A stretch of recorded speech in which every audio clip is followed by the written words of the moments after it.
রাতের বেলা কাপ্তাই রোডে আছি আমরা, বাইক রাইডে বের হচ্ছি। ঠিক ডান পাশে যে রিসোর্টটি দেখতেছেন এটা হলো নিসর্গ পট হাউস। এখানে আমরা থাকার কথা ছিল, কিন্তু আনফর্চুনেটলি আগে বুকিং করতে হয়, কিন্তু আমাদের বুকিং কথা বলছি, বাট এখানে প্রচুর পরিমাণ লোক সংখ্যা থাকার কারণে মানে বুকিং দেয়নি তারা, রুম খালি নেই বলা যায়। পরে প্যানামার জুম রিসোর্টে গিয়ে এখানে রুম নিলাম। আলহামদুলিল্লাহ নিসর্গ পট হাউসের মতোই সেম সব কিছু বলা যায়, কিন্তু নিসর্গ পট হাউসে থাকলে ভালো লাগতো আর কি।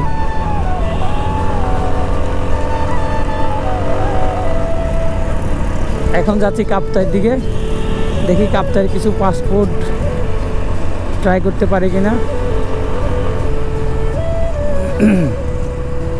রাতের বেলা কাপ্তাই বাইক রোড।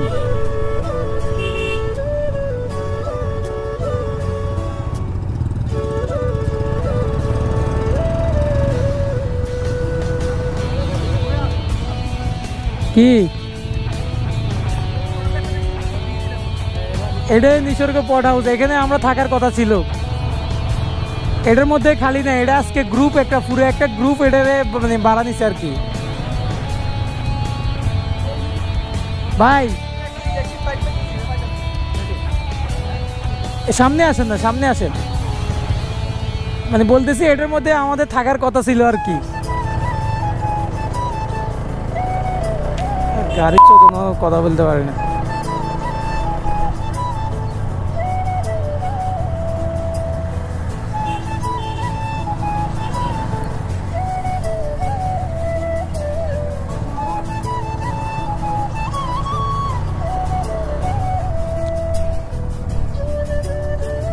মানে আজকে আমরা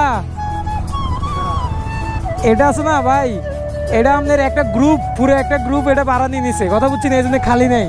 তারা বলছে, আমি তাদেরকে এভাবেও বলছি যে যদি বুকিং ক্যান্সেল হয় দরকার প্রয়োজনে আমাদের একটা রুম বা 2টা রুম ম্যানেজ করে দেওয়ার জন্য আর কি, কিন্তু কোনো সম্ভব না আর কি।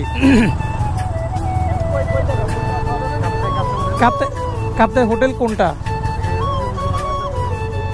চিনোস নাকি না? আসার সময় দেখছস ওই যে যেটার মধ্যে আমরা বাইক। ও আচ্ছা ঠিক আছে চলো।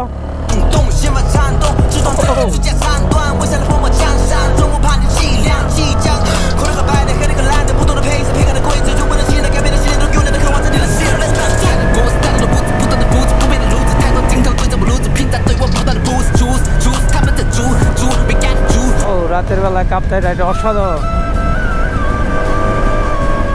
গাড়ির মধ্যে রোডের মধ্যে তেমন পরিমাণ গাড়ি নেই বলা যায়, পুরো রোড খালি, সেইভাবে টানতেছি 70-80।